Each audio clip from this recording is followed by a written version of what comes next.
Hello.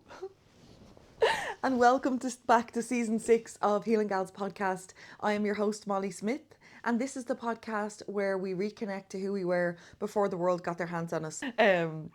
Thanks so much for listening and thanks so much for tuning in as usual. I am thrilled to be back with season 6. In the past few months, lots of things have happened and lots of things are happening now. So let me fill you in. First of all, if you follow me on Instagram, you will know that I am perimenopausal. So I think sometimes, personally, I'll say for myself, right? When I used to hear people talking about the menopause, I used to roll my eyes. I'm sorry. I know that's ridiculous. I know that's mental, but that is the truth. And I think that is as a result of, you guessed it, the patriarchy. I have a friend, Neve, and her husband listens to this by osmosis because this plays in her house. And they now have a running joke in their family that, like, whenever anything goes wrong, they're like, has to be the patriarchy. And 9 times out of 10 it is. Okay, so I used to like not care about menopause, and I used to not really pay attention when people spoke about menopause because I just thought that's years down the line, that doesn't apply to me. And I think that in growing up in a patriarchal society, we have been taught that that's just an annoying thing to talk about or something. It's the truth. So, that's what we say here. So I have started to go through perimenopause when I was 34. I didn't know it at the time. I started getting these heart palpitations, and I assumed all sorts of things about it. I've spoken on my Instagram a few times about the fact that the heart palpitations started around the time that my mum ended our relationship. Texted me one day and said she didn't want to have a relationship with me anymore. So I thought that I was suffering from a broken heart. So I didn't go to the doctor, is my point. And they continued. I still have them to this day. It's like my heart is beating normally, so I'm not paying attention to it. Next thing I'll feel my heart rate slow, and then 2 big like boom, boom, like that, and it kind of like does that. So that happens like frequently. And then I was getting all sorts of other symptoms. My vulva changed, my in shape and size. I was sweating at night time, like those real sweats, and during the day just kind of like these rushes of sweat, or rushes of heat rather. So I was getting all these symptoms. I really had to advocate for myself with the doctor. Thanks to all, honestly, it's thanks to all the gals that I interact with from Healing Gals that I have been able to get diagnosed that I am in perimenopause, because the doctor was really reluctant. They did loads of tests on me. They were just like, it wouldn't be menopause. And I'm like, I know it is. My intuition is telling me it is. And also, the women in my family all go into menopause early. Actually, if you're a woman that's in my family and you're still talking to me, you still love me on some level, get in touch and let me know if you've gone, if you are over like 34, 35, if you've started to have these symptoms, because that's what happens in our family. So anyway, long story short, I'm going through perimenopause. I am on Estrogel, which is an estrogen gel, and you put it on the inside of your thighs every evening, 1 pump on each leg, and just smooth it down and let it soak in. You don't rub it in with your hands, you just smooth it down your leg and leave it there. I had heard the fabulous pharmacist talking about the fact that any residue on her hands, she puts it under her eyes. It's not an eye cream. This isn't medical advice, but I think it's doing something. So that's that. I got a new coil in for progesterone because my coil that was in for like 4 years, and that's fine if it's for contraception, but if it's for HRT, it needs to be replaced. So I have a fresh coil in, which is progesterone, and I'm taking that estrogel. I'm still on painkillers because with this menopause, I have been having an unbelievable amount of pain. Just like every day waking up as though I'm going through a really bad kidney infection kind of pain, like that kind of like, oh, like when your body is just sore and shaky, and that's the pain that I'm waking up with every day. So I'm on painkillers for that. So I'm doing well because I've started to manage these symptoms. I'm less teary. One of the things that was really shocking to me, like, I'm a strong gal, I'm comfortable advocating for myself. I used to, me and Brooke was actually talking about this the other night. When I used to have to speak in a group or, speak up for myself, my voice would shake and my lip would quiver. I couldn't stop it. That was just that was just the way that it was, and I just accepted it. And I used to feel quite embarrassed about it. And then when I learned, like, listen, speaking up for yourself with a shaky voice and a quivering lip is better than not speaking up for yourself. So just accept it. And then once I learned to accept that, I spoke up for myself more, and now I can advocate for myself without the lip quivering, without the getting upset or getting teary. However, going into perimenopause, part of that is called, one of the symptoms of that is called reduced stress tolerance. So, situations that you may have been able to handle very well previously are no longer handled very well. The lip quivering comes back, the tears, the crying. It's actually worse than before I learned how to advocate for myself. So I went through that, and then I was having some difficulties in my work, and I just found myself crying all the time, and oh my God, it was really hard to deal with because the crying brings, I think, a lot of kind of pressure on the situation. The person that you're interacting with thinks that, I don't know what they're thinking. I think a part of me thinks that maybe there was an assumption that it is manipulative, that I'm crying on purpose, or so. I'm not sure. I'm just not sure. But it's, as the person who is the crier, it's extremely frustrating to be seen in that way when you just want to be able to say, this is what I think is right. This is me advocating for myself. I wish I wasn't crying right now, but I am. So I've gone through that. I've gone through a real difficult few months with that whole situation. So thankfully, the crying has stopped. The reduced stress tolerance element of perimenopause has started to calm down, because I'm getting the treatment that I need. So I'm really happy with that. As well, I was getting cramps in all my muscles, especially up the top of across the top of my back, would just start spasming halfway during the day. I'd have to stretch it out. Um, but that has also seemed to stop lately. So that's kind of a little update around perimenopause, because if you're a woman in your 30s heading into your 40s, or whatever age you're in, it happens to us at really any ages. I haven't heard of anyone going into perimenopause in their 20s, but still, when I tell people that I've been in perimenopause since I'm 34, they're always shocked. So it can happen, and you know, I think the more that we share this information, the better. Let me tell you about my new business, Ever Told. So, on the last episode of season 5, the final episode of season 5, I spoke about my new business, Capsule Conversations. And since then, I've changed the name. I thought it was a better name. I had a business meeting with a cousin of mine who has started his own businesses, and he had this great idea about for the name Evertold. So thank you, James. And I think Evertold is just a much more concise, fitting name for my business. And if you haven't heard about it, let me tell you. So, my business, Evertold, is a legacy storytelling platform. It is essentially born from the idea that I had when I was having all these gorgeous, nurturing, informative conversations with guests on the podcast. And at the end of it, when I'd edit the podcast, I'd be like, wow, that episode now exists for their family forever. Like, those lessons, that story is captured forever. So when their kids have kids, like, the internet is forever, like, they'll be able to have this copy to pass down through generations. And that is so healing in itself. So I decided that I was like, I just want this for everybody. As well, I was really influenced by a Disney movie called Coco, if you've seen it. I'll put a picture of it there. So basically, the movie is it's a Disney movie. It's very cute. It's very heartwarming. But one of the elements of it is that people celebrate the dead by one day a year on Dia de los Muertos. They create an ofrenda, and on the ofrenda, which is like kind of an altar, they have the photos of all the people that have passed on. and and they adorn the altar with like loads of flowers and their favorite foods, and they all sit around and have a meal and remember the dead and all that stuff.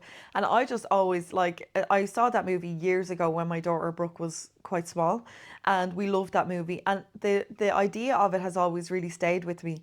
And when I had the idea for this, that kind of came into my head, like remembering someone who has passed in that beautiful way by keeping them alive, keeping their stories alive, making sure that their picture is there and the stories are passed down for generations.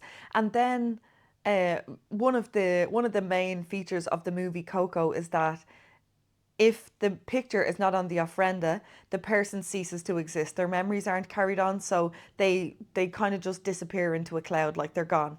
Um, so I liked the idea of us as Irish people remembering our people that will pass on by capturing their story now as they live, whether they're young, midlife, old, whether they're in palliative care.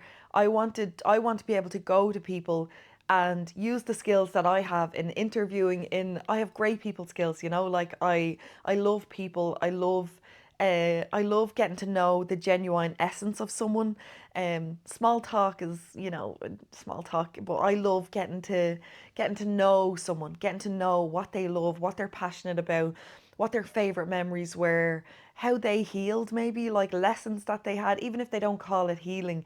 Like a lot of the older generation aren't into this whole healing thing, but the things that they've learned in their life that stood to them, that they passed down to their kids, that stood to them, like I really wanted to be able to capture that.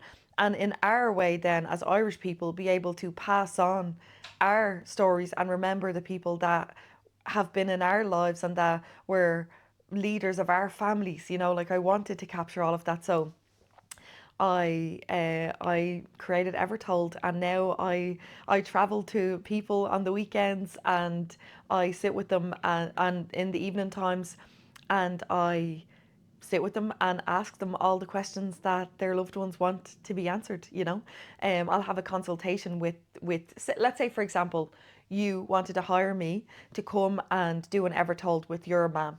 So I will get in touch with you and I'll say to you, tell me what you want to know. Obviously, I don't know this woman. Tell me her name, tell me what year she was born, and tell me what you want to know from her. And I have been in touch with people now that are booked in for Evertolds that want their mom to sing Raglan Road, that want their mom to tell the story of when they were born, that their mom had a special relationship with her father, so the person's grandfather, and they want that story to be told because the grandfather had such a huge influence on the family and the beliefs of the family and the values of the family. He was a really special man, apparently. So there's a lot of history being captured in that. So I just wanted to capture that, and I want to give that gift to people, and create those interviews. So yeah, listen, if you want to book in for an Ever Told, you absolutely can. And for Healing Gals listeners, my loyal gals who are here season after season and interact with me on Instagram, and you're just the best, that you have literally improved my health, you've improved my life. I am giving a discount. So one of the main questions that comes up about it Ever Told is the price of it. So I create the whole package between the consultation, traveling to the location, interviewing the person, editing, creating the gorgeous box. I'll put a photo of the box here, with the key that holds the video file that you can plug into a telly or a laptop and watch it whenever, or just hide that in the press for 10 years and watch it in 10 years time. I For that entire thing, the price for it is €395 to create a legacy that will last forever. So I'm I'm just so proud of it. But for Healing Gals listeners, I will be giving €50 off that price. So the price for Healing Gals listeners for the next few weeks is going to be €350 for the whole package. If you want to add on another box, it's €25 per box. And then everyone has it, because we know siblings relationships can be tricky, and someone having the important thing, sometimes it's better for everyone to have the special thing and pass it down that way. So yeah, if you're interested, get in touch and just quote healing 50 and you will get €50 off your Ever Told. So I'm thrilled. Something that I'm really excited about is interviewing mothers and daughters. So that is something that I offer also. If you wanted me to sit down and facilitate a conversation between you and your mum and keep that recorded forever, I would love to do that. It's a real passion of mine. So let me know if you're interested in that.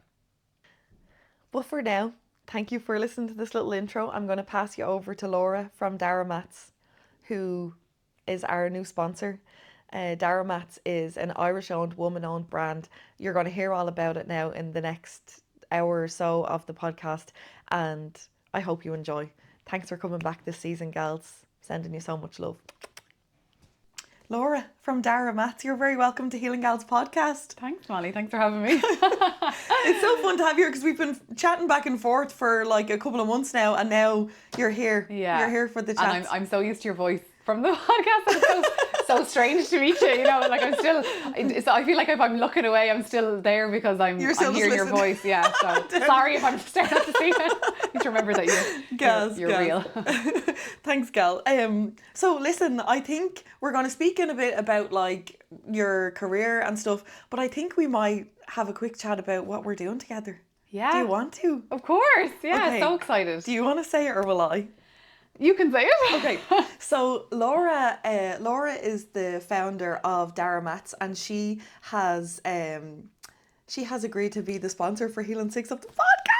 I actually can't believe I'm saying that. When I was thinking of a sponsor for my podcast, I was really like, I'm so careful about it. I've had people reach out to me. I get emails all the time requesting to be guests, requesting to collab or whatever. But if it's not the vibe, it's not the vibe, you know. Yeah. If it's not going to be helpful to women, if it's not women centered, it just doesn't match. And that's nothing wrong with them. There's absolutely not. But it has to be aligned. And then I suppose when we got in touch with each other, that was like everything we were talking about. We were like, me too. Yeah, I feel the same way, you know. And you didn't even ask about sponsorship. I think I actually suggested it. I was like, gee, is this a thing? Like, is this? And like that, I go with my gut all the time. You know, you just know sometimes when the vibe is right. Yeah. And yeah, as you said, very aligned. So Yeah. delighted that. And the hair. The hair. Like yeah. you couldn't get a better match. Really. Yeah. So yeah, it's great. I'm just so excited to. I remember I just wanted to come on. I was like, can I announce this now? And you're like, no, hang on. We just. We're not ready yet. I was like, I might do it at 3 o'clock today. And you were like, no, that's not how it works. It takes a few weeks because Yeah. you want to have a lot of the season together before, so people aren't waiting for a long time, you know. Yeah. So the news is out. That's our news. Yeah. We're collaborating now. And So can we say any more?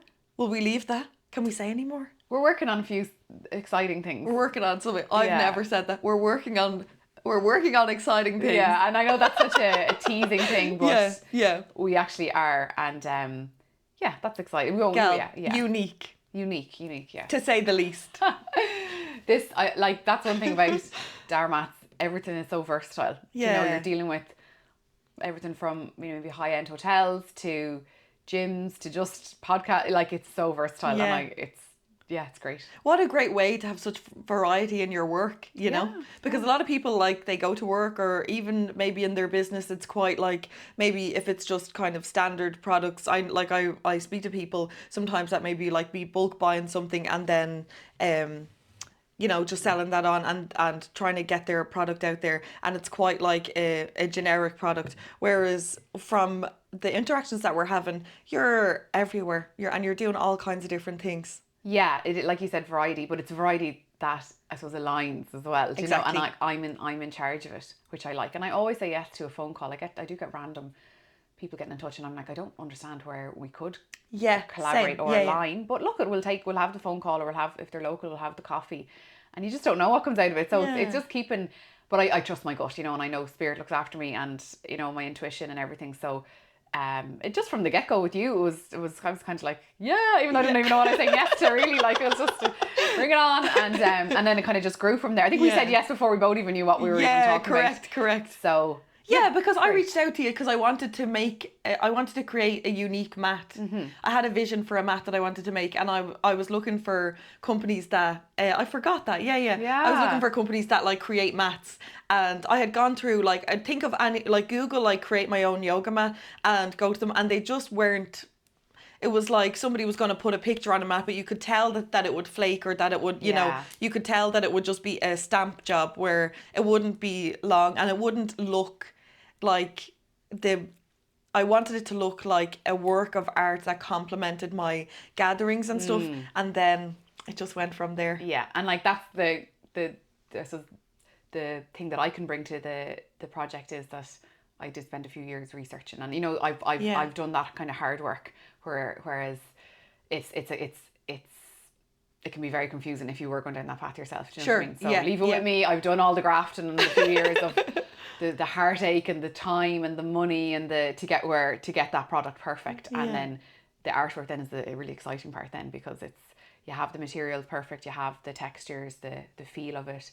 I won't bore you with all the rubber compositions and different things like that, but then the art is so exciting then, you know, and it's not easy either. It's still a process, but it's great. It's just like, it's kind of like you feel like the world is your oyster then, do you know? Yeah, so cool, so cool. Yeah. Well, before we get into DARA Mats and where that came from and how that all came about and how you're getting on now, which is amazing, I'd like us to have a chat. So, Laura used to be a member of An Garda Siochana, and she left that career and now has gone off and set up her business and is thriving and flying, which is always a joy to see women doing well in business. It's literally, do you know something actually? Before you came here, I made a video. I said, I'm waiting for my guest to arrive.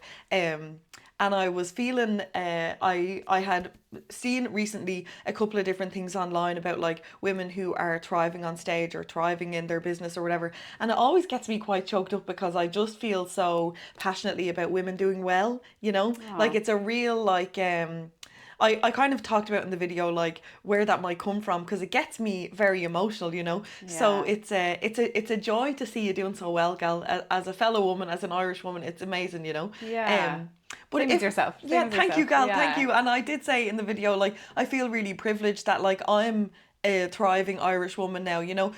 Historically before now, if you've listened to the podcast, it hasn't been going so well. But I'm flying now, you know, and it's just a real joy to experience that myself and to see it in other women. And I want that for all of you. I want that for all of us, you know. So before we get into all of that, can you take us back to your time in An Garda Siochana and what initially drew you to that path? Yeah, I mean, I joined the Guards when I was 20, which is quite young, and I would have got accepted when I was 19, and I deferred it as if I was more mature when I was 20 when I think back now, because it is a job that's life experiences. And if someone is asking me if they're considering about joining, I would always say, mate, wait till your mid-20s maybe, work in a pub, work in retail, deal with the public, because at the end of the day you're very good advice, Gal. Yeah, you're a public servant, you know what I mean? So you're dealing with everyone and anyone, you're dealing with all sorts, and people skills, you can't learn that in Templemore where we train. So yeah, I joined the Guards when I was 20, and I always wanted to, I mean, looking back now, I suppose I always probably wanted to work in service, and I didn't really label it that way. I always had an idea of working for my country, and I did join a youth political party, but it wasn't for me at all. I was like, no, this isn't the route I'm going to take. I did think about journalism. I studied Irish in college. I didn't finish my degree, but I studied Irish. I wanted to think about being an Irish teacher. There was a real, I don't know, a sense of Irish pride or something that was instilled in me, and I loved the Irish language as well. And I thought that a government job would be an opportunity as well to get to use the Irish language through my work. So yeah, I joined the Guards when I was 20, and then you are out and about in your station age 21, and I was stationed in Galway City, and nothing can prepare you for it, you know. Wow. You don't know what you're going to face every day in any sort of frontline job. And yeah, I loved it though. I did love the work. Like, you're meeting people at their most vulnerable, and whether it's addiction or trauma, it's a privilege to be able to try and help people in them situations. But you do go out in the world. I felt, for me anyway, that I wasn't equipped to have an understanding of trauma, or why, you know, I thought if people were drinking, I was like, why are they drinking? Like, why are they choosing to do that? You know, I hadn't a clue. And I would have loved if we'd had a bit more of an education in Templemore about that. And that's something that I learned on the ground, you know, and it started from just talking to the lads that were drinking on the streets and having great chats with them, and, you know, realising that there's such gentlemen, some of them, and that there's stories behind them, and they don't choose this life, you know. Of course. And that really just opened up my heart. And I suppose seeing things that you don't naturally see as much in your day-to-day life, I suppose as a guard or any frontline job, you're exposed to a lot more stuff, you know, behind closed doors. And that's part of my journey. I did love being a guard, and I was a guard I took a 4-year career break, but all in all it was 17 years I was in the guards. Wow, 17 years. Yeah. So I only officially left last year. So I was on maternity leave, Okay. and I went back for a month just to work that out and to try and clear some paperwork and things. And yeah, just the time was right then to go. And I didn't, you know what, I still loved the job. It is such an honour to serve people. It really, really is. Yeah. And I thought, I suppose, this was my struggle. I thought everyone joined the guards to save the world and to make a difference and to help people. And the more work I suppose I was doing on myself and mind to myself over the years, you know, I started to realise that like, oh, not everybody's in this for, you know, the good. Yeah. People have either joined because it's a permanent pensionable job and there's a lump sum at the end of it, and they're surviving and they're struggling with a lot of the stuff they see as well, but they're not really passionate about what they're doing. Yeah. And there's a lot that join because of status and ego, and it's scary. Like when I try not to think about it too much now, but they're not there to serve the public. They're there to serve themselves, and they're in a position of power. Like the guards have powers. You know, you're actually given powers, which is, I know there's ego in every job and there's politics in every job, but it's dangerous when you're actually given a power. So I really struggled with that towards the end. I being a young guard, I suppose I was doing my work and then I was partying on, and I was doing my work and partying on, and it was grand. I probably wasn't dealing with some of the stuff that you're exposed to. I didn't know how to deal with it as well. Sure. You know, like when you see just really rough things that people are going through. And there is counselling now available in the guards, but that wasn't there when I started. And I think it's online or over the phone. I did inquire about it about 2 years ago. And so I would have attended psychotherapy myself, you know, in my own capacity and at my own cost. But I think every guard or any frontline worker should be. Agreed. Oh my God, agreed. Yeah. I was working I've spoken on the podcast before about my career in social care for 12 years, and I really find it unbelievable that it's not like a compulsory part of your training to learn emotional regulation, learn boundaries, learn emotional literacy. You know, when you are dealing with, you know, traumatized people and people who are in their most vulnerable moments, and when your ego is getting in the way, or your need to be needed, or your need to please, or your need for power or whatever is getting in the way, that's a really dangerous situation, you know? Yeah, and you're you know, on top of that, you're doing the shift work. It's long shifts. Your body is so out of whack as it is. And there's definitely not the tools there to know where to turn to. Then if you are crying out for that help and you're thinking, I don't even know where to go. Yeah. And my biggest struggle, I suppose, towards the end was the leadership in the organisation. And I do maintain that I didn't leave the job. Like I loved the job. I loved being in service. I left that organisation and the incompetent leadership that was there. Like it was lack of leadership really. Like there was just no, you know, if you had a good leader, I suppose, and you were struggling, then you could feel maybe I can go to them and they might try and be able to help you out or direct you to go to a certain way. And don't get me wrong, there's fantastic leaders in the guards and there's fantastic guards in there. There's, you know, I have some great friends still in the job, and I'm very close to a lot of my former colleagues, and they're in it for all the right reasons. But yeah, the leadership and the organisation at the end of it for me was just, I was like, this doesn't sit well with me. And I've been on my own healing journey over the last probably 10, 12 years, kind of when I got into yoga. And on my career break, I thought, I'm not going back to the guards. Like I've kind of found another way now, and I'm happy enough. I didn't know what I would be doing, and I wasn't worried about it at all. And anyway, then I did go back to the guards, and I loved it when I went back then. I suppose I had a bit of a clean slate. I didn't have court or paperwork hanging over me, and loved it. And like that, doing a lot of work, becoming a lot more in tune. My heart was open a lot more empathy, and I really struggled with the organisation then. The management, the leadership.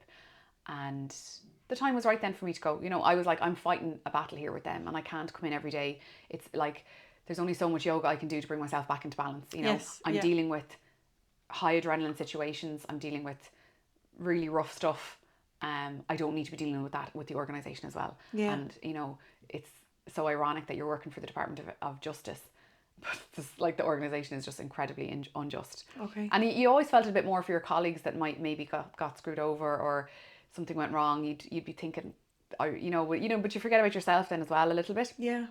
So yeah, so I do really miss the job. Like I miss the people, and I loved the community that I work in, and I don't live too far away, so it's great that I'll probably always still be known as a guard, because it's a country area and where I live, but and that's lovely. Like that's just a privilege that people are willing to come up and still talk to you and know you. But yeah, it was the organisation that I left in the end, and I didn't struggle with it because I was doing psychotherapy. I didn't want to make any rash decisions, and I had been on maternity leave. Other things were happening for me, but yeah, and I don't have any regrets either. I thought that's where I was afraid that I would leave and then I would be torn. Right. But no, I'm so happy now that I've left, and I'm like that. There's no bitterness or badness there at all. It just wasn't for me anymore, Yeah, fair enough, fair enough.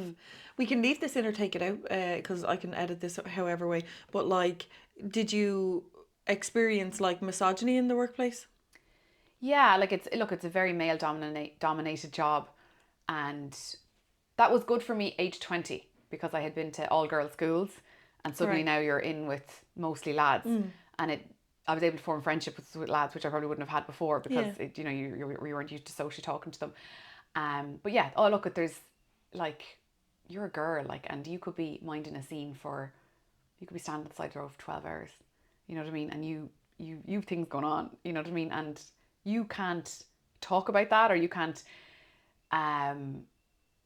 there's females should be treated a little bit different in certain circumstances, but they don't even, there's a lot of the leadership there, they just don't even want to know. And when I went in to express that, oh look, I'm going to leave the job, it was, oh, you've had a second child now, yeah, you want to stay at home, and I was like, no, that's not the reason at all, like, and I'm here to tell you my reasons, and yeah, like, yeah, you'd be at home now, and oh, yeah. And then there was a presumption that I was looking for a handy 9 to 5 within the organisation, and I was like, no, I'm telling you that I'm actually leaving the job. And yeah, my wife took time off as well when our second child came. I was like, what? Who was putting haven't said anything about taking time off for my children, or like, this is, you're not listening to me. I went in with a bit of a, not an agenda, but a bit of a sharing as to give reasons as to why I was leaving, and speak up about a few things. And they weren't listening at all. It was just pure, yeah, you want to be home, yeah, I get it, and it's hard, and I was like, That is infuriating, isn't it? It was very infuriating, and that was the nail in the coffin for me. Was like, this is, what am I even talking to here? Like, this is.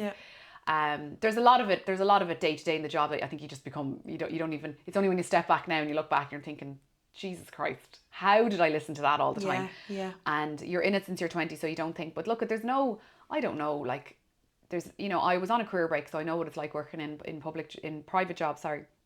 And there's someone in HR that you just go to, you knock on a door if there's a problem. There isn't that in the guards. People struggle with their own issues and they don't even know where to go. And I have tried. I did try to reach out to HR on a few things, and it was like, oh, they didn't even know where to send me. They didn't even know what. I was like, you know what? So I'm fine. I took that career break. I was lucky that I got into yoga. I knew there was a life outside it, and there's so many guards that are struggling. And when I left, your name is on a list when you leave or you transfer, you retire. I had guards ringing me. Guards I don't even know. Oh, I'm struggling really bad. Like, how do I get out of here? And I was like, well, like, I can't spoon feed you to leave. And it's another thing is that it's so hard with the shift work to have hobbies or other interests. Yes. Whereas I always kind of did. I was always doing an Irish course. I was always doing a few different things on the side. I did my reflexology diploma. I trained to be a yoga teacher. So I always had something else. Not that it was a fallback for like, I'm going to leave the guards one day and this is what I'm going to do.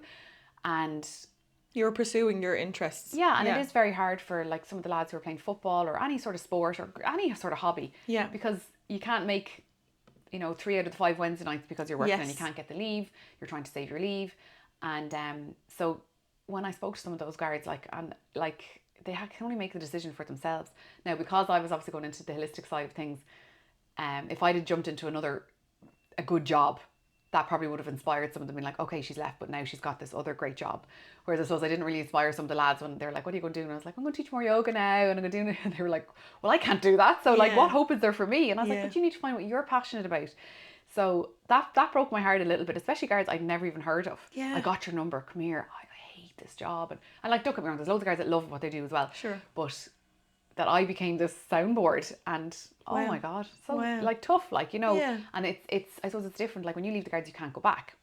you know, I have a few friends who've taken time off from teaching. Like the career break I took, I was very lucky to get. That's not standard. So I've quit the Guards. I have to reapply if I want to go back. I'm gone. Oh. So I have, you know, a few friends who are teachers, nurses. They've taken time off, but they're still a nurse. They're still a qualified teacher. You're not still a Guard anymore. Well, what's the purpose of that? So you're sworn in. It's an oath, and you do your training. So I do believe now that they are, because so many Guards are leaving, they're offering like a 2-year window, maybe, if you want to come back. Oh. And well, I mean, I won't be going back, but No.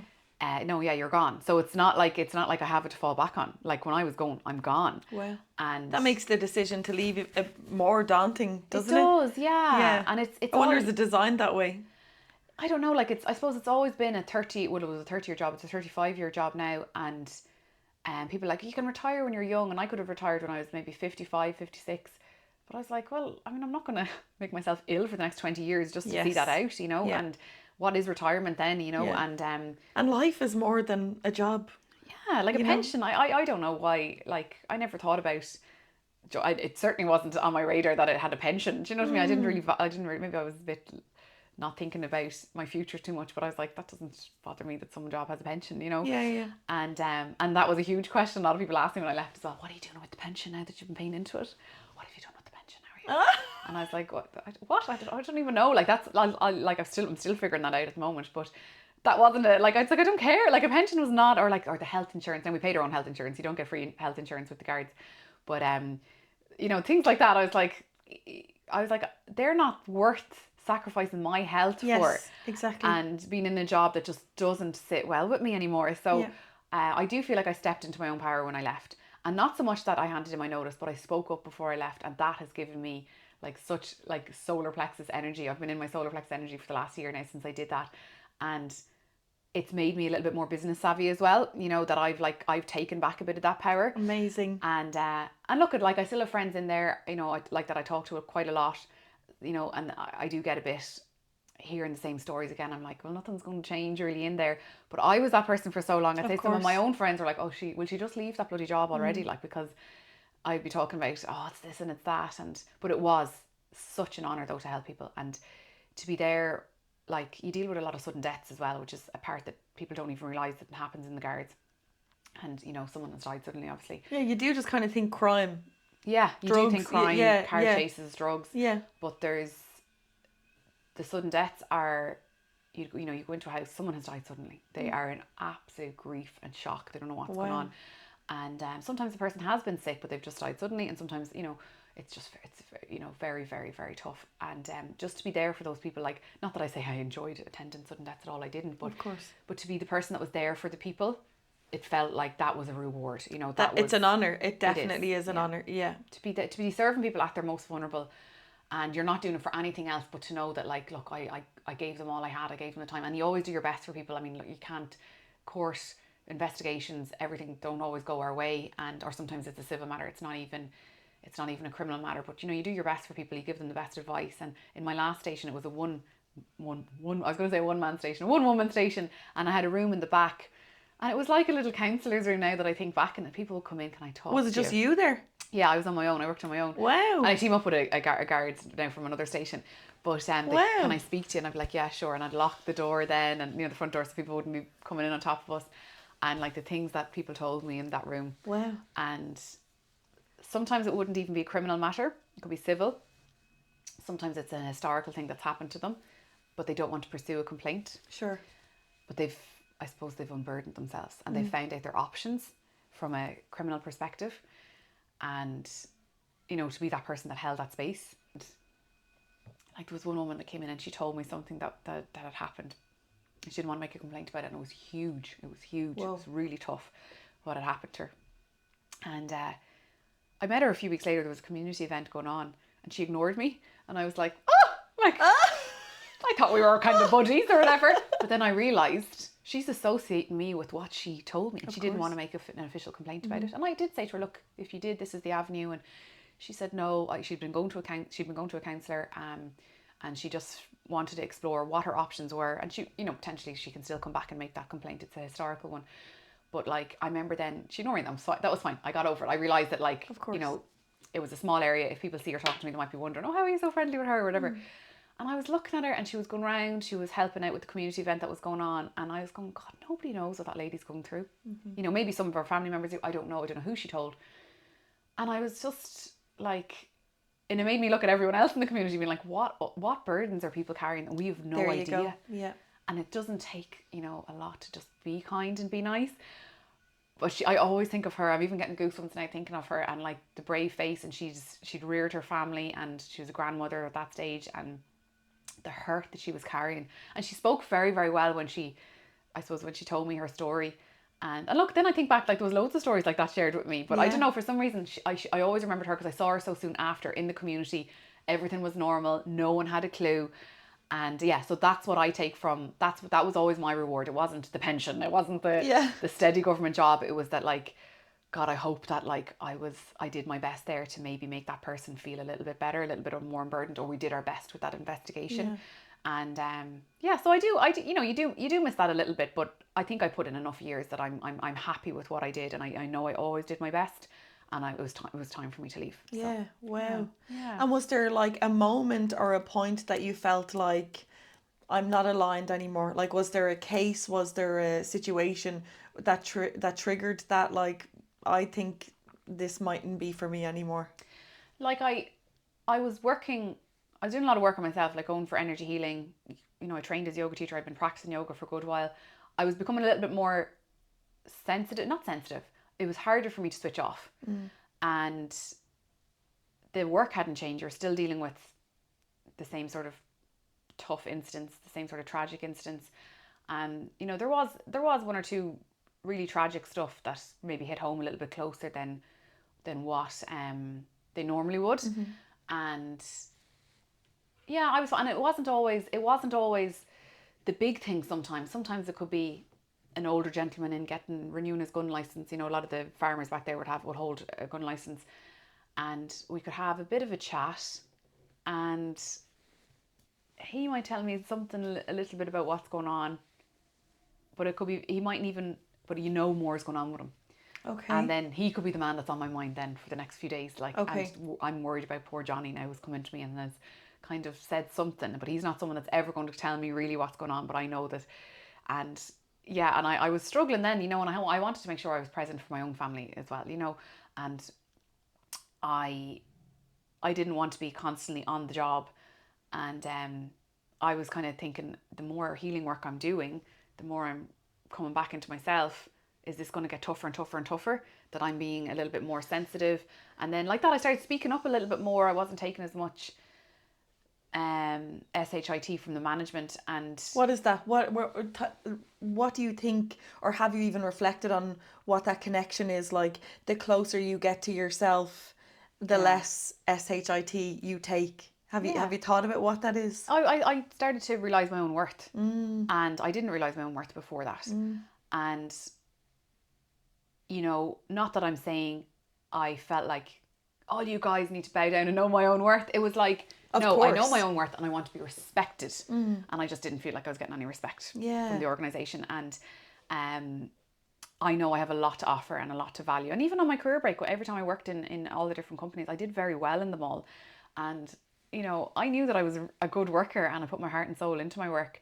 And for it to be like constantly, I suppose, disrespected my efforts, you know, I was like, what am I doing? Do you know what I mean? Yeah. I was like, I don't need to put up with this. The world is my oyster. I can do whatever I want. You know, it wasn't even that, I've done a few courses now, maybe I can go into that. I left thinking I could be doing something completely different. I did do an interview and I got offered a different government job that actually sounded quite exciting, but it just didn't align in the end. It was 2 days in Dublin and it was 2 separate days. It would have been too much to get away from my small family. Maybe I might go back and work with them in time. They were a lot more dynamic. There was a lot more, it wasn't an older organisation. And I was just like, and I'm still excited. I still don't know what I want to do when I grow up. Do you know what I mean? I'm still like, what's around the corner? Do you know what I mean? Like, it's so exciting. And it is exciting. And look, we were very lucky. Not everyone's in a position that they can walk away, but we had just got our mortgage. So I was like, well, I have the mortgage now. Yeah. I've that ticked off. So like, I don't, you know, and I would have hung on for as long as I needed to do that. And I think that's okay as well. I have a few friends who are hanging on for financial reasons, but there is an end goal. They're not just like, this is my life now till I'm 55 or 60. Yeah. They're like, no, I have a plan that we're going to change house and we're going to, you know, and that's great. I think then you're going back, you know, you're not going to get sucked into it. And I even have a friend who's gone back to a government job now, and a different job now, but it choked her up, but she's doing it for financial reasons. And I said, but you're only doing it for less than a year, like, that's fine. And she thought I would berate her a little bit in that, don't go back to that institution, you've left now, don't ever go back. And I was like, no, but you're going back, you know why you're going back. And that's wonderful that you can go back, you know. I said, but like, you know, falling in because you think all else has failed and then going back with your tail between your legs. I think that's what she felt like. And I was like, no, you still have your other, you know, things going on. So, yeah, I don't know. I don't think a lot's going to change in the Guards in the next while. And I wouldn't discourage anyone from joining. I think if it's a dream to join, go for it. But what I like about it is now that I see people leaving after 4 or 5 years because it's not for them. They don't feel like, well, I better stay in it now, because even the shame of like your family think you're in this job and you don't leave it. But life is different now, and I noticed that on my career break. I worked in tech companies for a while, and a lot of people would spend 4 or 5 years in one tech company, then they go on to the next one. And I was like, but why did you leave? What happened? They're like, no, I just wanted new challenges, bring what I learned in this one to bring it to the next one. And I was like, that is so refreshing. Of course. And instead of it being a vocation where that's it, like you're in it and nothing changes. And when you're in a job for 35 years, something that happened 35 years ago is nearly still there haunting you, you know? So true. I loved the vibe of the tech company, that it was I've learned so much in this company now. I'm so excited to bring it to this one now. And there was no badness in it as well, whereas it was kind of like, oh, you leave, you know, someone left the Guards, oh, what happened? Was it in lieu of them getting in trouble? Was it in lieu of? Whereas now they kind of know that that's not always the case. Once upon a time, maybe, people did leave because there was something pending that they were like, you need to go now before you get fired, basically. And because to fire a guard, you have to bring them to court, because they're a sworn member. I don't know the full ins and outs of it, but it's not as easy as just letting someone go. So over the years, they would have encouraged people to resign in lieu of them, you know, which was terrible as well, because they were kind of half covering up, you know, some bits of corruption and different things like that. So,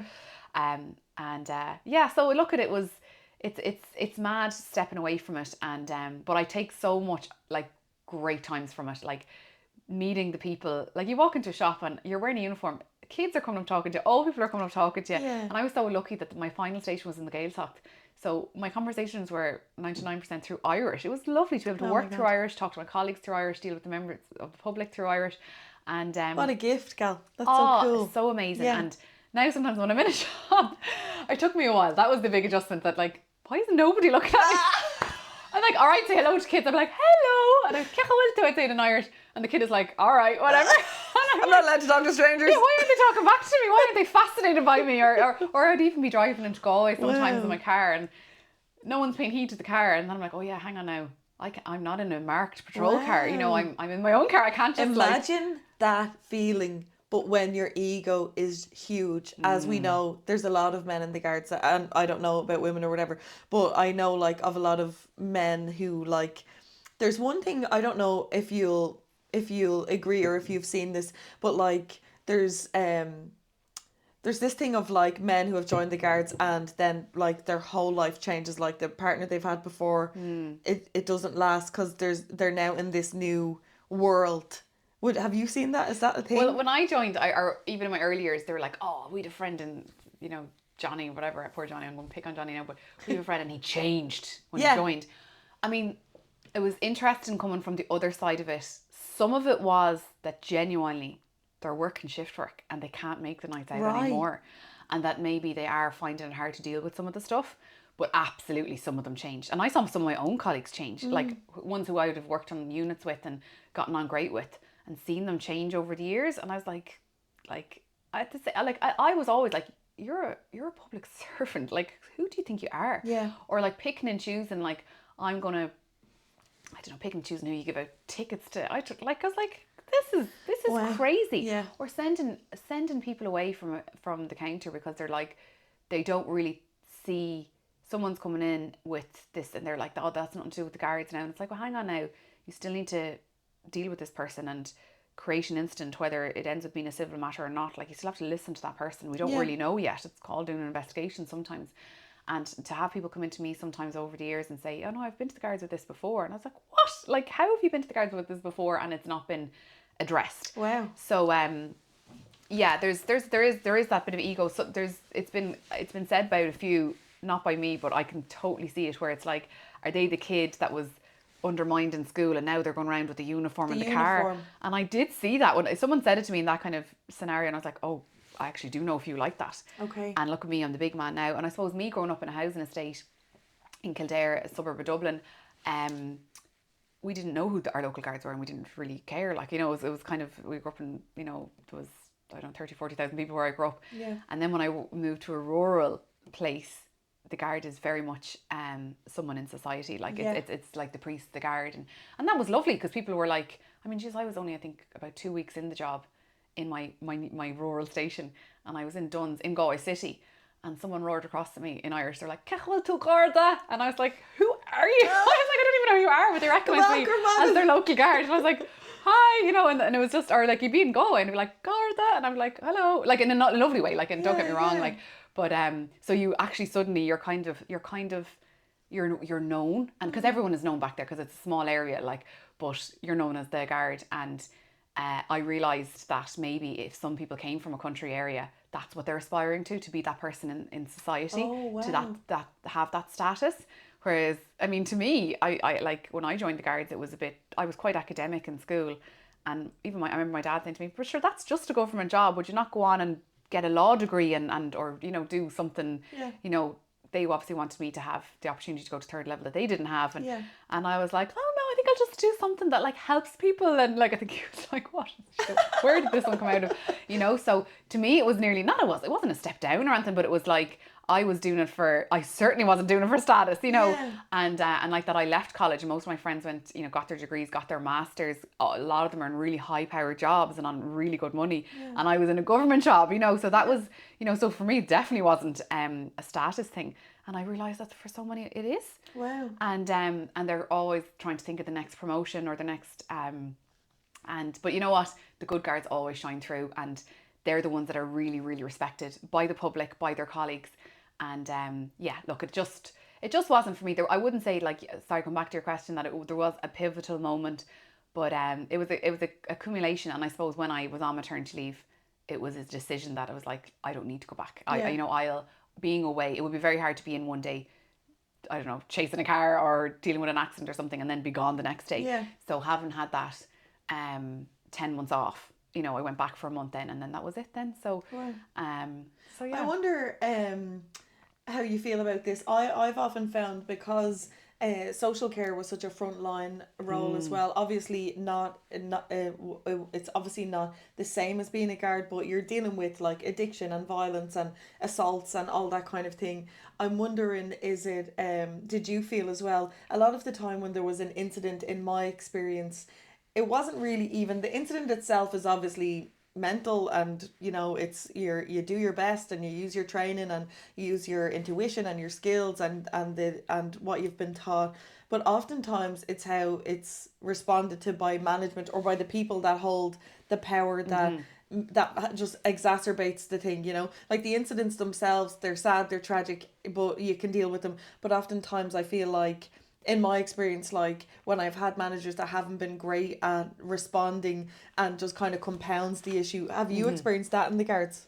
Yeah, it's kind of like, I don't know, is the sight lost of what we're actually dealing with here sometimes. And I have to say, like, I suppose I dealt with a lot of social workers as well, and oh my God, I don't know how you would do that job, and I'm quite still good friends with some of the social workers that I met through my job, because we're all trying to do the same thing. We're all trying to keep people happy and safe and everything else, and and then, like, we would have met in really high intense situations as well, like where social workers would have been attacked and stuff, and oh my, like, really, really tough. And that's where I suppose we could step in, and you have a bit of power. You can actually physically bring someone away, and but yeah, absolutely, like, I don't know, it's just the sight lost sometimes on what the mission is, and what the management. I mean, look, I know organisational changes come in and they take time, and sometimes they don't sit well at the start, because like, well, it was always working fine this way, why did you have to come in and stir it up? And that comes from way above, I don't fight change, because I think sometimes it's good for, there's a little bit of accountability, more brought in that maybe wasn't there before. And look, it mightn't run as smooth as it did before, but at least there's a bit of accountability now for something that might be overlooked. But when it's just at someone's own ego decision that they've made, that they're like, oh, I've decided actually you are not going to be dealing with this particular thing, or we're going to do with it, and you're like, what? And they don't have that conversation with you. It's like, no, I'm this rank and I'm this, so you don't, it's not up for discussion. And it's like, well, hang on a second. I've been dealing with this for the last, year, and now you're making this decision that makes absolutely no sense. Can we have a discussion about it, please? And it was like, no. And I know they wouldn't have, I know I definitely was spoken to, going back to the misogynistic thing, like I was definitely spoken to in a way that none of the lads would have ever been spoken to. Or not even, no, you know what, not even that. Some of the lads were spoken to like that. But one of they were all the decent lads, Yeah. There's when they met themselves, they'd be playing this game, and it was like, you know what, even when I think about it now, I'm just like, oh, I'm just glad that I've stepped away from it, Yeah. And I'll always be there to listen to my friends in it, because I understand, but I know a lot who are thinking of leaving, and I'm like, great, take back your own power, and it doesn't matter what you do, you'll be fine, you'll be grand. And I didn't realise, a friend of mine who trained with me in Templemore, I hadn't realised she'd actually left, thought she was on maternity leave. So I had a phone call with her before I left, a really honest chat. And she said, look, yes, you don't have your government pay coming in every week, and think, you mightn't have that much freedom to begin with. And she goes, but we're fine. We've never been without. We're like, it was just lovely. And she's quite holistic herself now, and gone into the holistic world. And it was just lovely hearing it from her, because we know each other. We trained the same time. She dealt with us was a lot of the same stuff. And she was like, it's all fine. It was like, she was like, oh, she wasn't it's all love and light, but she's like, it's grand. Like, it's fine, And I was like, yeah, it is fine. And I think I made my mind up, but hearing it from her, it was just lovely. It really, really aligned with me. So, but it's been part of my journey, and I wouldn't be here where I was today if I hadn't dealt with the instance that I dealt with, the stuff, and the organisation I dealt with. It's made me appreciate so much, and I appreciate the guards. I think the guards are fantastic in general, and the job that they do, because most of them are decent, and I know they're struggling with the organisation, and they're struggling with what they have. And so yeah, I still have huge respect for the guards, and I do shudder at thinking of some of them, and what their actual reasons are. And I used to wonder that. I used to think that we all joined for the good reasons, and they've lost sight of that along the way. But actually, no, I've realised that some of them joined because they're like, I'm going to be a guard, and I'm going to be this, and I'm going to be that, and it's like, you're going to be what the public needs you to be, because you're their servant, So yeah. Is there anything to wrap up the whole conversation on the guards? Is there anything that if you had a magic wand, what would you do with it, like to improve that organisation? That's a great question. Yeah, I would. I'd burst everyone's hearts open. I'd be like, come on, can you not see that we're all just trying to, you can't take it with you. Do you know what I mean? What are we're all the one. We're all just trying to, like, I did meet a bit of it's the guards versus us in the area I worked in. Some people were a bit resistant to authority, and I was like, we're all working together for the same thing. And that's what it was like, guys, this is a joint effort. It's not like someone's coming in and it's a bit of an us and them mentality within the organisation as well, within like some of my colleagues. And it's like, no, it's not us and them. We're all together. We're all a Kayla. We're all together, and we're all trying to just keep everyone safe and happy and well. So yeah, the magic wand, that's the only thing I can really think of. It's just like, just to break it down and have a heart, like not even burst it open, but like make sure you have one, and have a bit more empathy. And yeah, so it is a hard one. I don't know how you teach that, Would you give like a personality test at the start to figure out if you actually have the qualities that somebody who is like, because the Garda Siochana means guardians of the peace, so like if we were to pull it all the way back to basics, as you say, like would that be an idea? That just came into my mind there, because I was actually in my role I regularly do personality tests with people to like figure out what they might be interested in or what careers might suit them and stuff. So I'm wondering, like, that just popped into my head there, I think they do like, I know we had to do these different tests. I mean, that's a long time ago now, but I do think they try and vet as best they can, but yeah, they need to probably change that. Like, and some of these people that are they're master manipulators as well, you'd wonder, are they able to just talk the talk?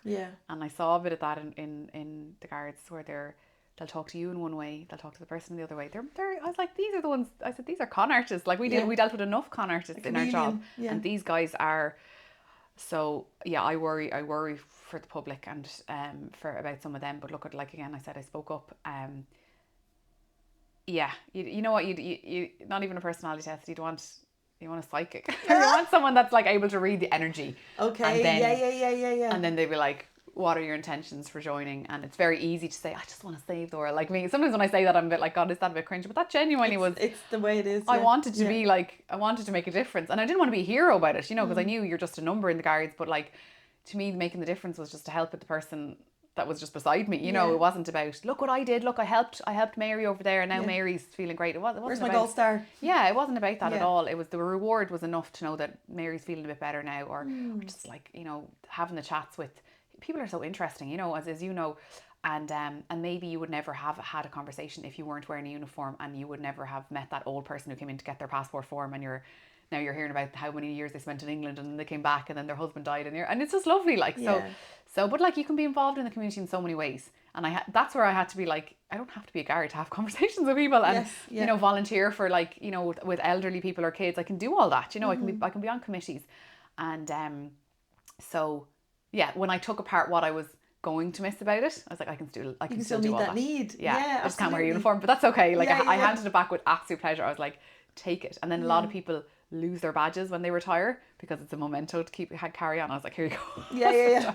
And it was the same one originally I had. I did lose it once though, in copper. But that's a different podcast episode. It was dodgy, and I had called in sick to work as well, and anyway. Nightmare girl. Yeah, that was just a that's whole a big different deal. thing. That was a sign of the times. That was a long time ago. And that was, let's go crack now. But she's like, what a place to lose it. Do you know what I mean? Thank God, because like, they were kind of half-minded in there for you. But I got it back anyway. So yeah, when I handed it back, there was no big, like, for me anyway, I wasn't like, oh, here you go, take it back, you know. And I was like, yeah, there you go. Anything else you need just now? sage it. Like, best of luck now. I hope this brings it. Can they reuse it?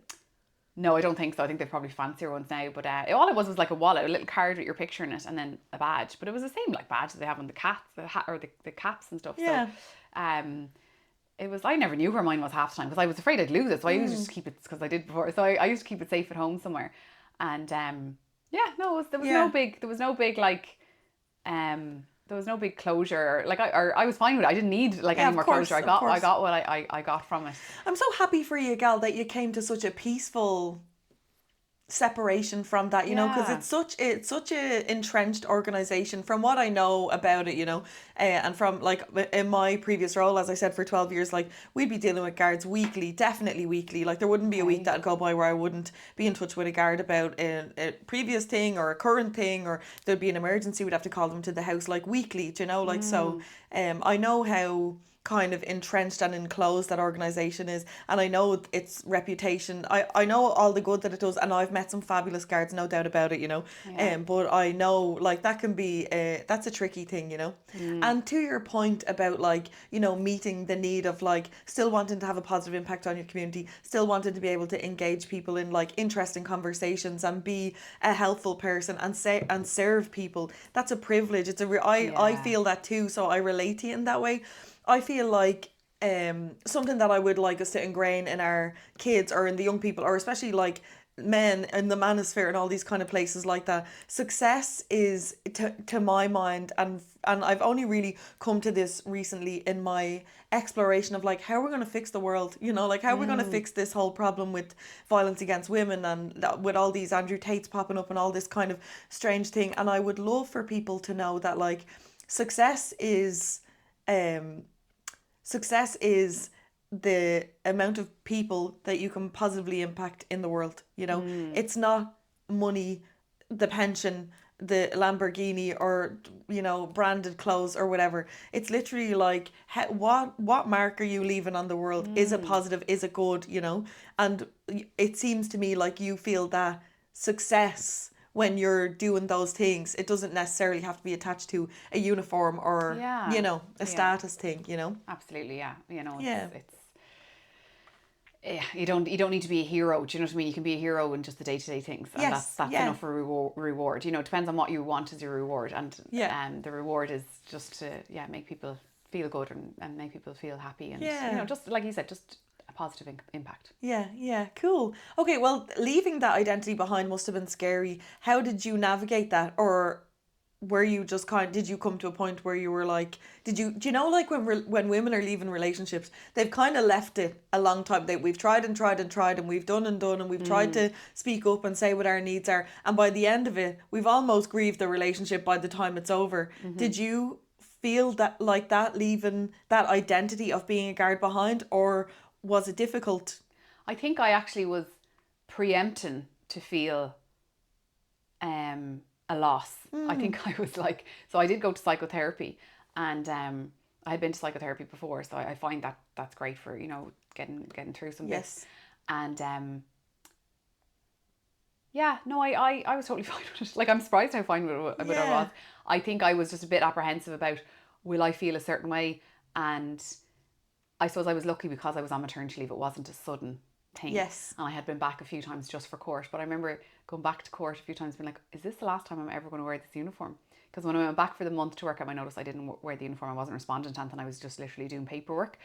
So, and then I had another court thing on. So I was like, okay, is this the last time now I'm going to be wearing my uniform? Yeah. I like kind of nearly wanting to feel something, do you know? Yeah.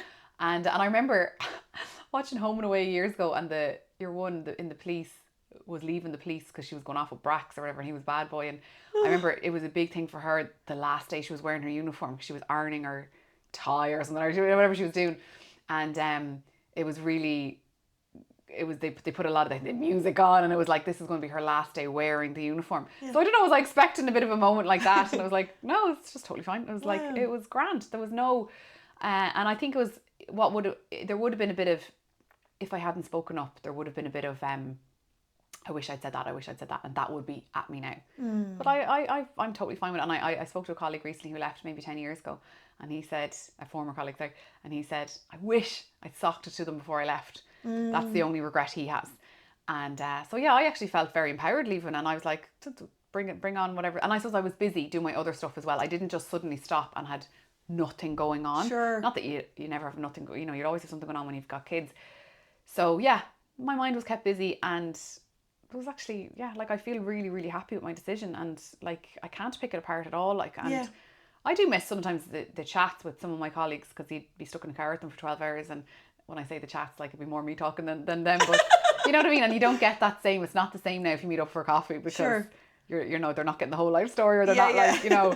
They're not getting all the context. Yeah. They're just getting the highlights. And you can't kind of check in with them properly as well, because when you're in the car, you notice when there's a change in them, and there can be great camaraderie in it, and you can pick up then when someone is a little bit off. So yeah, you miss that you can really kind of look out for the few colleagues that you really got on with and worked well with, and notice then if there is changes going on. And but like, you know, I'm still in touch with them, and I'm, you know, still trying to make sure that they're doing okay, but you can't get that deep when they're falling over for a cup of tea compared to, like, you know, and then you see a lot of stuff with them, so you become kind of bonded in the tragedy, I suppose, as well. So yeah, very good. I was going to ask you what helped you trust yourself enough to follow that path, but I think you've kind of answered that. And I want to highlight something that you also just said there, when you said, like, no, I spoke up and I said my piece, and that your previous colleague had said, I wish that I had said my piece, or sock it to them, or whatever way he put it, or they put it, matter, it doesn't matter. So what kind of shone through for me there is, like, I don't know, like, what oath the guards take, but you know the way doctors and nurses take an oath, like, first do no harm. Well, like, on Healing Gals, like, I speak all the time about an oath that I've taken, and an oath that I speak about with the women in my gatherings around, like, first don't betray yourself, you know. And when you're not betraying yourself, you're honouring yourself. And in you separating from the organisation and forging a new path for yourself, you didn't betray yourself and not say the reasons, not say what was going on. It sounded like you really honoured yourself in that moment, and maybe your other colleague didn't have the opportunity, and that's maybe your regret, you know. And I think that's a real thing for us, like, as humans, you know, like when you leave a situation and it's just left a sour taste, generally it's because you didn't just say what needed to be said, or you didn't, you know, you regret not saying your piece, or even if they're never going to change, at least you know that you said what needed to be said in your mind, you know. And I got the opportunity to, like, as in whether it fell on deaf ears or not, I don't care. Like, and not everyone gets that maybe opportunity to say it.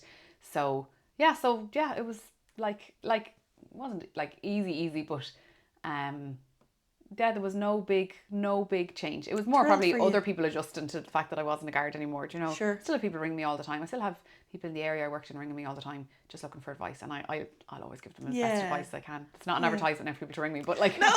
but like it is like you know, the need to help people is still there, and look at if I can impart. You know, things will obviously change as the years go on. I won't be able to say this is how things are done. But if someone's just looking for a bit of advice because I don't know, they've received a summons in the post, Sure. I'll do my best to just give Yeah. them whatever bit Of of course. advice. So that's lovely that people still, you know, will come to me first. You know, And if trust it's you something. with that, you know. Yeah. That's really cool. Yeah. Yeah.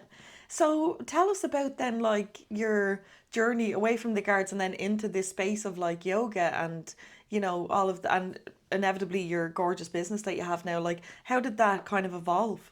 Yeah, well, like I suppose on my career break, we went to Australia, and it was a one-off career break that they offered the guards. It was great because they paid you a small amount, and I got refused it originally because I think it was to try and weed out people that weren't really coming into work anymore and things like that.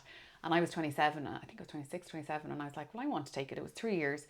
So I took it, went to Australia with my now husband, and that's where I got into yoga accidentally. In Australia? Yeah. Wow. So I think I was kind of like totally separated from, you know, being in Galway and being in Ireland, and accidentally tried a yoga class. I was in the gym that I was in, and I thought it was going to be a different class. And then I was like, do you know what? This will be nice because I need some relaxation. I didn't know anything about yoga. And I was like, I remember being in there and I was like, what the hell is this? And I was wobbling and I was like, this is horrendous. Why would anyone do this? This is not relaxing. And I remember telling the teacher at the start that I've never done yoga before. She was like, welcome.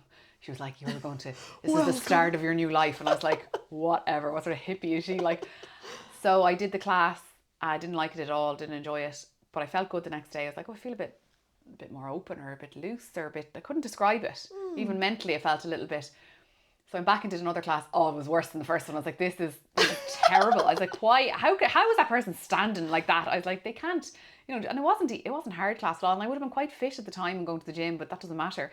And because it mentally challenges you when you're trying to focus on that pose. And so then I was hooked. I joined a yoga studio and I was trying all different types of yoga, finding what worked for me, finding the teacher that I resonated with, and it was such a journey. And I remember thinking, if everyone just did yoga, the world would be amazing. And you'd be on such a high after some of the classes.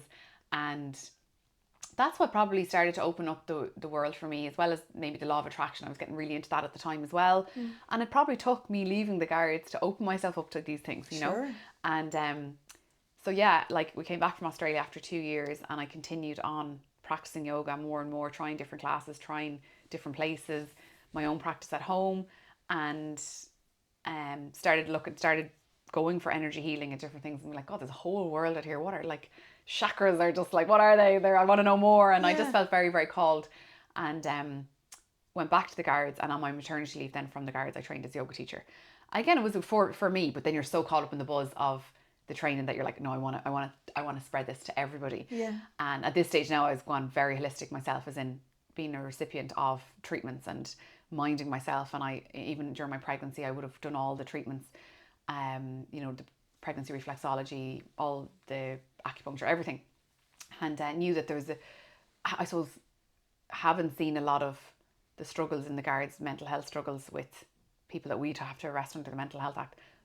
I felt like, God, there's other ways as well. It's not all just medication. Yes. And yeah, just been very, very intrigued. Just as my interest was peaked then, and I was just spiraled. And COVID was kind of happening then when we finished our training, and but I said, no, I'll just teach in whatever capacity. So even if everyone's 2 meters apart and I can only have 6 in the room, so I'm so glad I just went straight into teaching, because I don't know if I would have gone back. If I'd have gone back to the guards then shift work, I don't know if I would have been able to. So I started teaching on maternity leave and then kept that up for the last 6 years.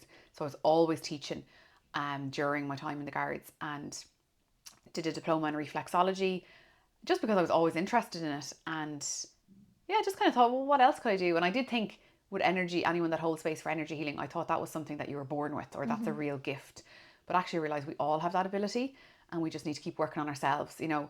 And so yeah, then did Reiki and a few other different bits along the way, but just for me, and maybe thought maybe I could have a little room and do 1 day a week or something like that on my days off. But then when I trained as the yoga teacher, and I was now a yoga teacher, I said, I'm going to buy myself now a really nice mat. I'm going to go all out and, you know, treat myself. I had one I liked that I got in TK Maxx, and I did like it, and that brought me all through my training. But I was like, I don't love it, you know, and that's where it Isn't began. that so funny? Because I reached out to you and I was like, I want a really good mat. I want a mat that's like, you know, and you're saying the same thing. That's so funny. Yeah, and like I was very underwhelmed with what was on offer, and then I was surprised at the price of some of them then as well. Like some of them 250, 280. I was like, what? I'm a teacher. I'm not spending that. My thing was like, I might spend 100. I was like, I might go up to 100. Woo.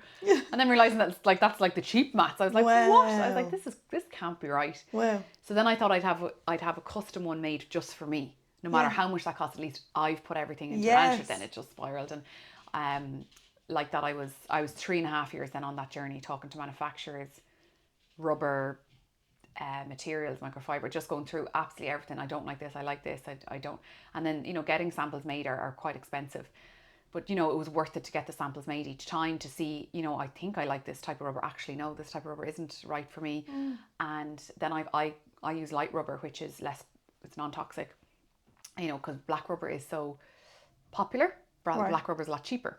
So because I use tea colour rubber, I have a minimum order quantity of... What did you say, tea colour? Yeah, so rubber is naturally light. Okay. So for you, rubber is dyed black, you know, to make it that colour. But because black rubber is obviously very popular because with tyres and everything. So if you decided you wanted to create your own mats, and you could order 6 mats, and that's fine. Whereas because I use the tea colour rubber, it's not as common. To make it worth my while, I have to order like 500 mats each time. Wow. So that was a big risk to start off with, to order that amount of mats. 500? Yeah. In your first... Wow. So like you didn't even know if they're going to sell, and like, but I was like, but I can't compromise now that I know it's less toxic, or it's non-toxic because it's just hardened rubber basically. I can't use black rubber. Now I'm not saying that, and I'm not saying black rubber is very toxic, but when you have them side by side, you can smell the black rubber. So that was a non-negotiable, and it's also almost 2.5 times the price using my tea colour rubber. But again, I couldn't compromise at that stage because I was like, this is what I want to create, and I was feeling very called to do it. So yeah, it was a huge risk, and nobody else is doing it. So like, but it's paid off, and people don't even know that. Like, I don't even promote that a huge amount, but like, people just buy the mats because they like the mats, and then I'll mention that, and they're like, oh, that's great to know, you know. So yeah, I didn't compromise on kind of why I set out to do it. Was just to create the perfect product, and can stand over it now and feel like that's the perfect with everything that I have learned and everything I've done. And I was wrecking people's heads for a while talking about rubber compositions and percentages and different things, and you become a bit of an expert in it all. And but now I have my manufacturer. I'm really happy with them, and we have a great relationship. But yeah, so then once I'd even found the rubber and the texture and everything, then I was like, well, how can I make this mat even nicer? And that's where the whole artwork design came in. I was like, well, they're beautiful. Like, they're actually, I can see why. Like, when I was searching for like someone to create a mat, and then I saw your mats, you're just like, whoa. Like, you just, there's nothing else like them. Well, like for me at the time, I had a little room in my house which I called my yoga room, because I was a teacher and I was still practicing a lot, and that was, we just had, you know, our one daughter, so I had the space to do it. But I know most people don't, you know. And I was teaching a little bit online during COVID, and I saw people who could be in their hallways, their kitchens, their bathrooms. One girl had a nice big bathroom. That's the only place you do it in privacy, you know, to do her yoga. We take it where we can get it. Yeah, you know. And I was like, God, you know, if you rolled out the mat and that was beautiful and that set the scene, it doesn't matter where you are then. So I started thinking about Irish landscapes, and again, just spiraled. And like, I don't consider myself an artist. I work with graphic designers to help me get that vision in. And that can be kind of difficult, because sometimes I'm like, no, make it this way, and make the sea look this way, and make this sunset. And so that can be quite costly as well. But like, I've tried to do it myself. I even did a course in graphic design, and you know, it's better to pay someone to do it. You know, it's to make it work, and we just work together then. And so yeah, so that like it didn't feel like I never ever set out to be, I'm going to have a product, I'm going to be an entrepreneur, I'm going to have my own business. It was so organic. And I think it came from a place of, like, when I trained as a yoga teacher, it's because I was like, yoga's amazing. I need to share this with as much people as I can. Yeah, gal, you're the same as me. I'm like, this thing's after really helping me. The gals need to know about this. Yeah. You know? Yeah. Because you feel the benefit, and you know that, you know, in your heart of hearts, you're like, this is going to change the world. If we all behave this way, or we're enlightened with this information and have the tools to do it, the world will be amazing. So I suppose with my mats, in one sense, I'm spreading it, because I can't teach yoga to everybody, you know, that I'm like, if people have my mats, and that's a sense of self-care that they're doing. And I love some of the feedback that I get, like, and I tell this story a lot, but an older lady came to me very early on and said, I have one of your mats. And I was like, oh, lovely. Oh, yeah. And I said, what's your practice like? You know, do you do yoga or Pilates? And she's like, no. And I was like, oh, all right. What do you do? Like, she wasn't giving much away. Yeah. She's like, oh, I just whip it out and I lie in it. And I just take a bit of time for me. And I was like, oh my God. And I was like, so you kind of meditate? She's like, no. Like, she didn't label it as something. And I was like, and there was me trying to label it, going, you know, this is for your yoga, this is for your Pilates. And I was like, do you know what? It doesn't matter what it's for. Yeah. If she said, I just love it and I just love lying on it and it's my time. And I was like, that's the best bit of feedback I ever heard. Amazing. So then I kind of changed it in the sense that it's not just a yoga mat. It's like, it's people's little piece that they have. And you could be in a shared house. You could have, you know, the house could be a bit mental, whatever. You just have different people coming and going. But you can roll out your mat, and next while you're looking at a beautiful seascape. Yeah. And you're just stepping into it, and and people do tell me that they use their mat more because they like it and they love whipping it out. And now again, I'm not massively like commercial, but speaking of commercial, in that you won't know this, but I'll share if you don't mind.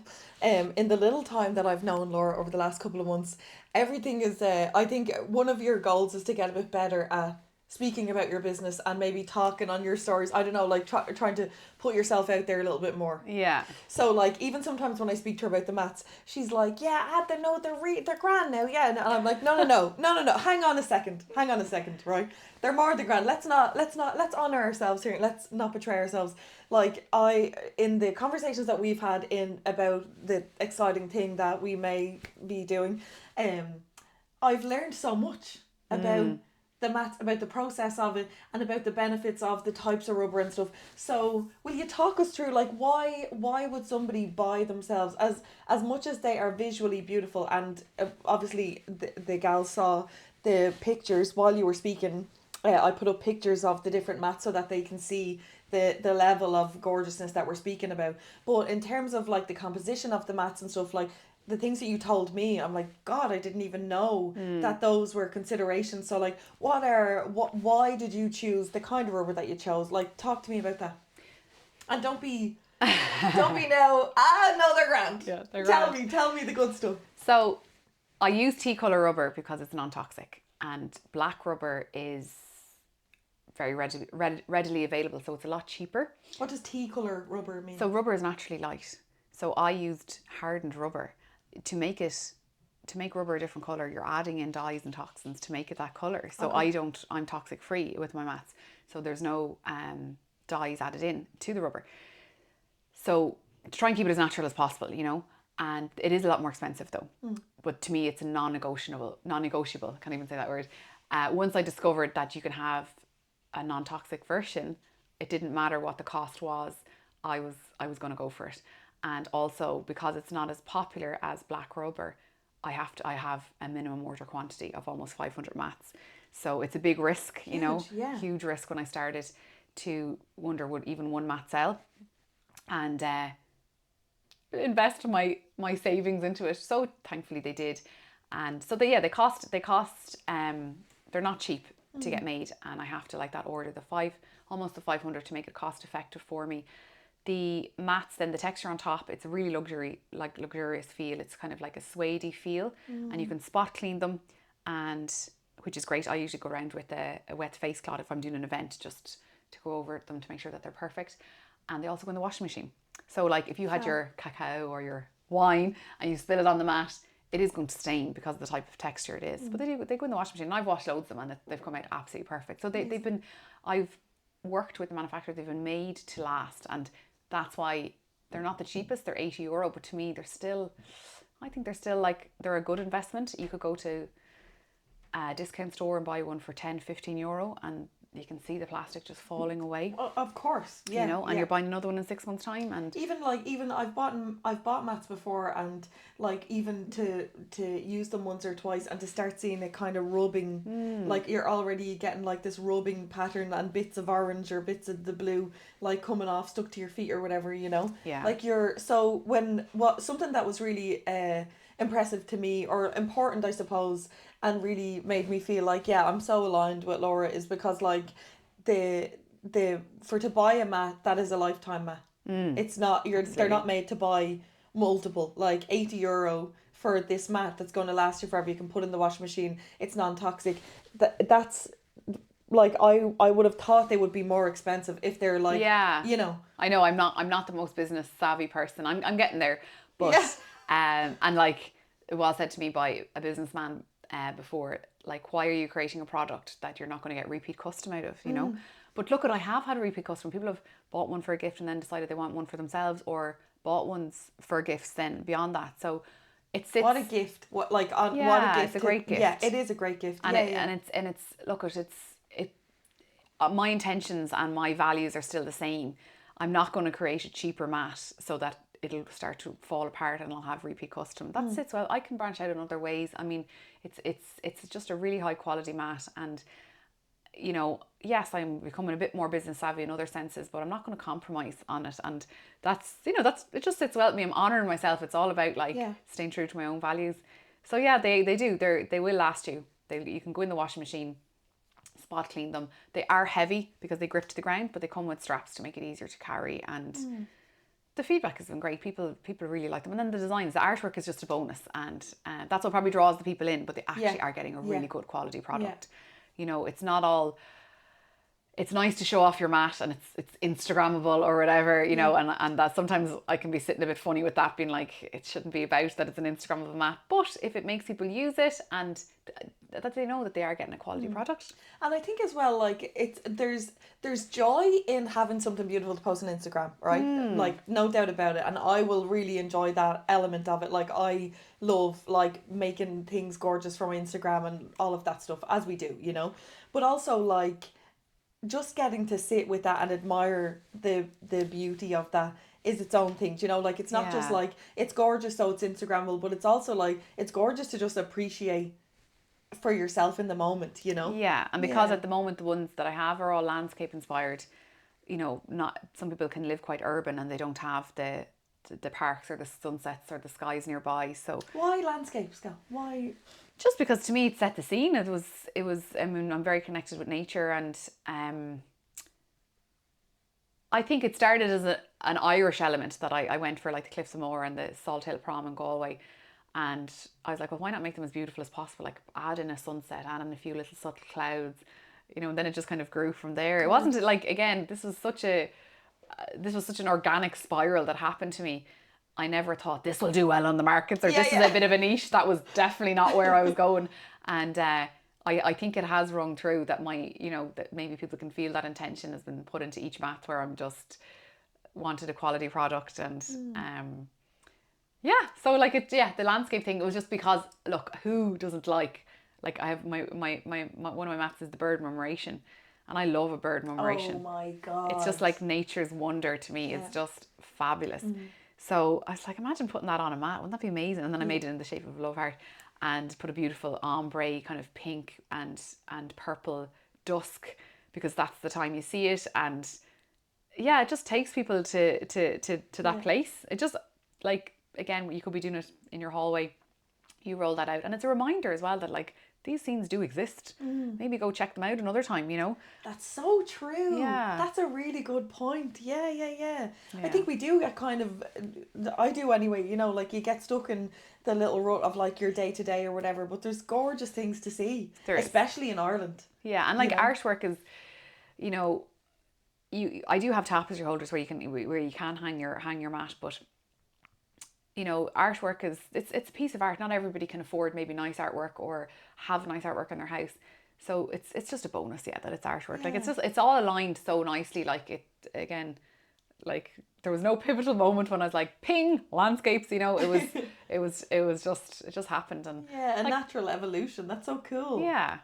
What does it mean to you to build a high-end brand? Because they're luxury, like they are stunning pieces of art and functional. So it is would you consider a high-end brand? I would, but they're still affordable at the same time. The product is very high-end, and that has aligned lovely with a few high-end hotels that I'm talking to now that really want to up their wellness game. And, you know, it's very interesting, the concept that wellness doesn't necessarily exist in the spa. You know, you go to a hotel and you think the gym, the spa, the sauna, the pool. But some people have their own practice and their own kind of self-care. And that could be that there's a mat in the room and you come to the room and you might do your own meditation, your own reflection. You want to shake off the day. And so I have worked recently with a very high-end hotel, one of the best hotels in the world, and curated their own mat for them. And it encompasses their kind of branding and colours and logos and stuff. And it's a wonderful thing. Like when I am talking to them, that they really want to gift that to their guests, that they come in and there is that mat available for them to use. You know, they could be traveling, they could be sightseeing all day. They might not want to just go down to that spa and put on their robe. I mean, I would. Don't get me wrong, I'm the first one down at the spa. But you know, so if you have your own private practice, it could be praying, you know, it could be anything. So you're just kind of giving them that extra bit if they have a practice that maybe they can do it in the safety of their own room. And I love that, because that wasn't something I hadn't thought about. They came looking for me and suggested it with me. So that's something now I'm exploring with other places. And wow, girl. Yeah. Amazing. And like congratulate, like this is so cool. Yeah. You know, that this like has happened for you. Like obviously we're after having this lengthy conversation about where you've come from and stuff, and now these like natural evolutions are happening in this like your own business. And now like these gorgeous hotels, like the best hotels in the world, are contacting you to curate mats specifically for their location. Yeah, look, it's wonderful. Oh and my like, God. I am very holistic, and I think that these things just happen. Like, you know, I'm being looked after, you know, by a lot of helpers and invisible, you know, and invisible, and I really trust, and I know that I'm on the right path, and I can feel it, and I'm not afraid to ask for help, and like that. It's the random opportunities that come up, like no more so than yourself. Yeah. It's great, and it just feels so aligned, and it is like a little bit of a mask has been shifted, having left that job behind, that now I'm like you know, as Kylie Copper says, she's like, thank you, more please. Yes, or, you know, happy, thank you, more please. Yeah, you know, you're grateful for what you're getting, and and I love sharing my abundance as well. When something good does happen, I love telling a friend, being like, this is after happening and I'm sharing that with you. Like, what's going to happen to you now? You know, we're just lovely. Like, so we're all in it together. We're all very, you know, connected. And yeah, look, I'm really excited to see where it's going to go. Like, it's still not even 2 years old. It'll only be 2 years old in June. So my little girl is 2 in June, and I went live with the website when I was 8.5 months pregnant. Now, I had obviously been working on it for a good few years before that. But when I think about that, sometimes I'm like, what was I doing? Because I had a brilliant maternity the first time round. Not so good the second, but I thought it would be the same as well. Yeah. And but it worked. There's no right or wrong time either. You know, you explore it, and if you park something, like ideas are dropping into our minds all the time. Take action sometimes and explore them, and go with it. And if it doesn't work out, you explore it. You know what I mean? Yeah. And it's that's what I'm trying to do when the opportunities come in, within reason. I mean, I want to still be there for my family. They're my number one.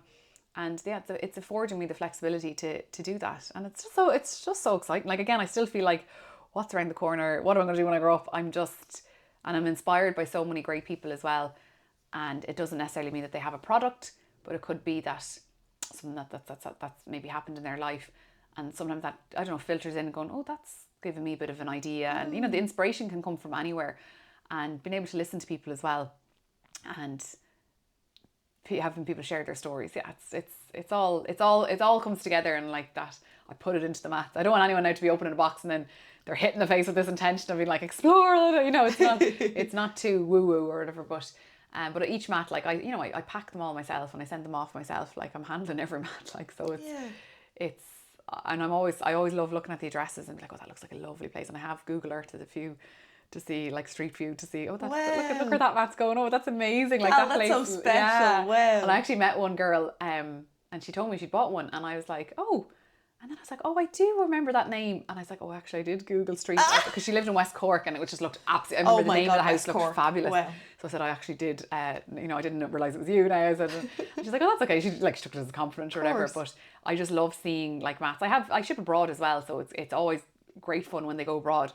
But yeah, just different parts of Ireland. I'm like, oh, there's one off to Cork, and then the next one's Donegal, and it's just, who are you? Who are these people that are buying my product? I love you, like, but like, you know, calm down as well, because like, calm down. I don't want them to think that I'm Google. I don't Google Street View everyone's dress. Just sometimes if I think it looks beautiful, I'm not going to turn up and look for a cup of tea. Oh my God. But it just blows me away. Like it doesn't get old at all. Yeah. And like it is hard doing it all myself sometimes. You know, sometimes that could be, the orders might be a bit slow going out, or I'm not on top of updating the fulfillment numbers or getting back to emails. It is hard, but I am asking for the right help to come in now, and hopefully I'll have one or two people working with me soon enough as well, just to help, just to make sure that the standards don't slip, you know. Yeah. And it isn't easy juggling it all yourself, but it's so exciting. And that's the huge difference that I often think about the guards, is things would just happen and so much of it would be out of my control. Yeah. You can do your best, but certain things will just happen, and it's so hard for that victim then, and you're the one that's there for them. Whereas things go wrong now all the time with DARA MATS. It's not all smooth sailing, but I'm in control to a certain extent of how I address it. Yeah. And that is very empowering, that I have, I'm sure. like, you know, whereas being powerless sometimes to see how maybe court just doesn't go your way, and it can be so frustrating. Not like, look, I'll get over it, but it's, you're sad for the injured party, for the victim, and that's what you carry as well. Like, and so now, like, look, things can go wrong, and they often do. Every other day there's something happening. It is what it is, and I can manage my own response to it and how I deal with it from there. And it's a learning, and it's I love the challenge. I don't like things going wrong, but I feel great when I've dealt with a challenge. I'm like, we've done that now, and we won't make that mistake again. Yeah, absolutely. Yeah. So would you tell me, knowing all that you know now, and having lived the life that you're living, and God only knows where you're going, you know, what would you say to younger Laura who was just about to join the guards, or maybe Laura who's, you know, what would you say to her? I'd probably tell myself to stand up for myself a little bit more. But look, it's going to be a journey. Like, you know, I don't believe in going back and trying to change anything really, I suppose, you know, because it's brought me to exactly where I am today. But just kind of be like, you know, come on now, know your worth a bit more. You're worth a bit better than that. Like, it took me a while to come into my own self-worth, you know, and that you learn that the hard way. So just to be like, you're amazing. Like, you can do so much, and like, wait till I tell you what you're doing in your late 30s. Like, it's going to blow you away. And, you know, yeah, just stick up for yourself a little bit more, know your worth, and and don't give people too much time that aren't, you know, aligned with you. You know, I probably wouldn't even know what aligned means if I was talking to 20-year-old Laura. But, you know, like, mind your energy, I suppose. You know, mind your energy. Yeah. You know, and I'm very cautious about my energy now, and because I need to mind myself, and I do so much more work on myself. Like, the healing journey doesn't get easier. You know, don't easily go, oh, I'm nearly at the destination now. I can like, it's like, no, how can I go a bit deeper? Yes. How can I challenge that? Oh, I've discovered that I need to deal with that bit of niggle that's stuck on me there. So, mind your energy, because there are, you know, I work with energy, and I know a lot about energy now, but it makes sense. It's even things like, you know, having that conversation, getting sucked into gossip, getting sucked into coffees with people that you don't even like, you know, just mind your energy. And that's even great. Discussing people, if we were sitting here having a bitching fest, that's lending energy then to those people. Correct. Do you know what I mean? Correct. So just mind it, it's precious. Like, yes, and it's finite. Yeah. It's not indefinite. There's not an unlimited amount of it, you know. Yeah. It's finite. So, like, where you're spending it is really important. And then when your energy is high, you're going to attract those people that are going to try and drain it away from you sometimes. But then lovely people and wonderful people gravitate into your life as well. Yes.